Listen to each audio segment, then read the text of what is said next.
La defineixo en els termes d'una comunitat política i humana que s'identifica en un territori, en una unitat política, en una història comuna i, com més passa el temps, també en una cultura, en uns valors, en uns costums.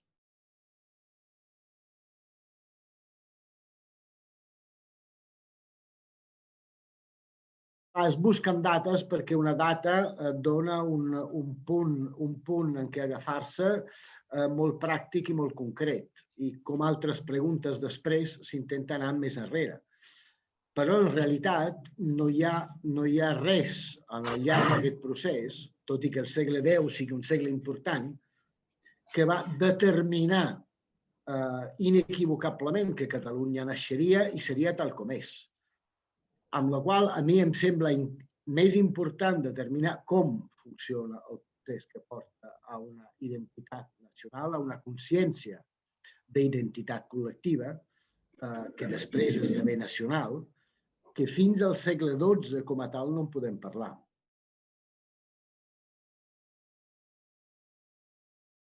Guifré el Pilós és el fundador d'una sèrie de dinasties. Això és objectiu.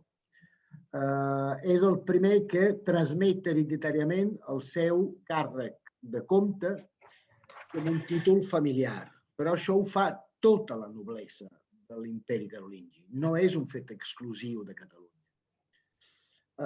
El problema és per què Catalunya arribarà a ser una terra independent, per dir-ho d'alguna manera, i l'Anjou no, o la Gascunya no. Guifré el Pilós com a fundador és un mig mite historiogràfic de l'edat mitjana.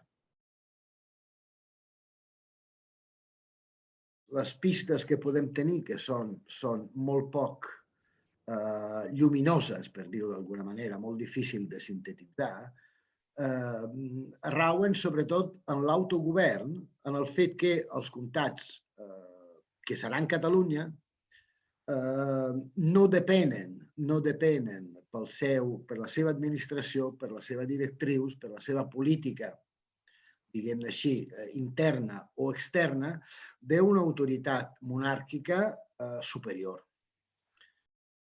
Administren la justícia segons el seu codi legal i com que el codi és el mateix per tota la terra, els jutges que administren aquest codi són els mateixos per tota la terra, això et dona una idea de pertànyer a una mateixa comunitat, determinant la seva pròpia expansió, l'augment del territori.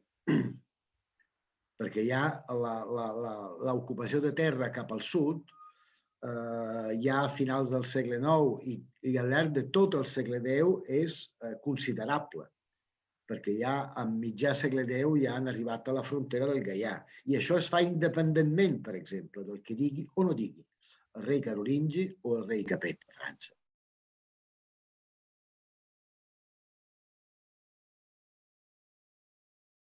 Amb les dades que tenim, abans de finals de l'11 és gairebé impossible i és un concepte que com a nom, com a entitat territorial i com a conjunt polític, fins al segle XII no podem estar segur que existeixi.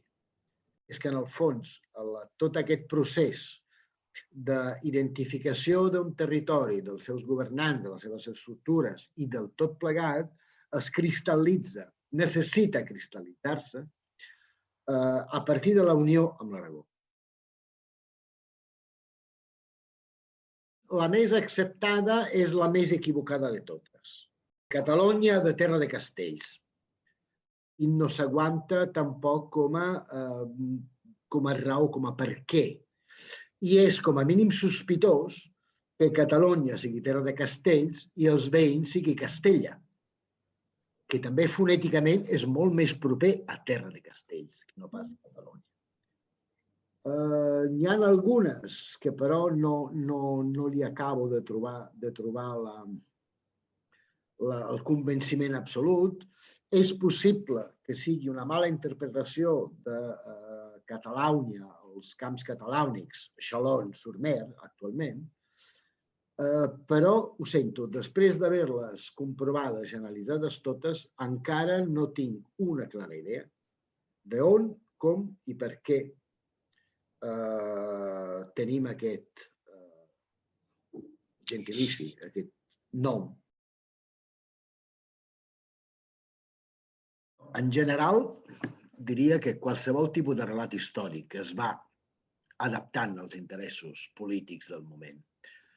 Sobretot el relat que és difós al gran públic, als mitjans. En tenim proves amb tots aquests anys de procés i totes les barrabassades que s'han dit a la premsa espanyola, per exemple.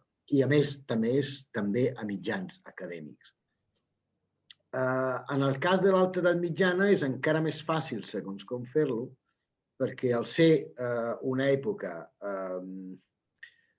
molt de formació, molt de creació en el fons, perquè s'estan canviant d'estructures polítiques, administratives, socials, s'estan canviant moltes coses a tot al llarg d'Europa, i doncs és molt més fàcil manipular o forçar les poques dades que tenim a disposició per un discurs o per un altre, el que sigui. El que sigui. És complicat mantenir-se, aconseguir o esperar de mantenir-se objectius, entre